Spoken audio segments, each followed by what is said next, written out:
کو میری طرف سے سلام. میرے ساتھ آپ سب پہلا کرنتھیوس اس کا پہلا باب اور اس کی 17 آیت نکالیں گے. میں آج پڑھنا نہیں چاہوں گا کیونکہ ٹائم بہت زیادہ ہو گیا.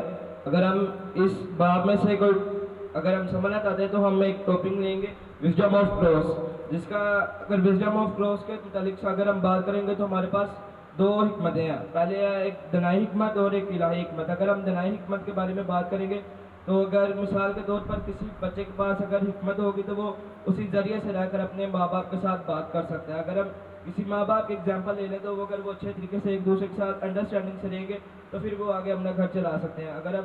اگر ہم دوسری طرف الہی حکمت کی طرف چلے جائیں تو الہی حکمت جو ہے وہ ہمیں خدا کی طرف سے ملتی ہے جو کہ ہم انسانوں سے حاصل نہیں کرنا چاہتے. اگر ہمیں الہی حکمت مل جائے گی تو ہمیں دنیا کی کسی چیز پانے کی ضرورت نہیں. جیسے کہ مثال کے طور پر ہم داؤد نبی، سلیمان نبی، دانیال نبی لینے، ان سب کے پاس الہی حکمت بہت زیادہ تھی. اور اگر اب ہم صلیبی حکمت کے بارے میں بات کریں گے تو سلیمان نبی، پالوس رسول کے پاس بہت زیادہ صلیبی حکمت تھی کیونکہ وہ کہتا تھا کہ میں خداوند یسوع مسیح کے ساتھ صلیب پر مصلوب ہوا ہوں. اور خداوند یسوع مسیح نے صلیب پر چڑھ کے ہمارے لیے اپنی جان کو دے کر صلیب ہمارے لیے ایک فتح کا نشان بنا دیا.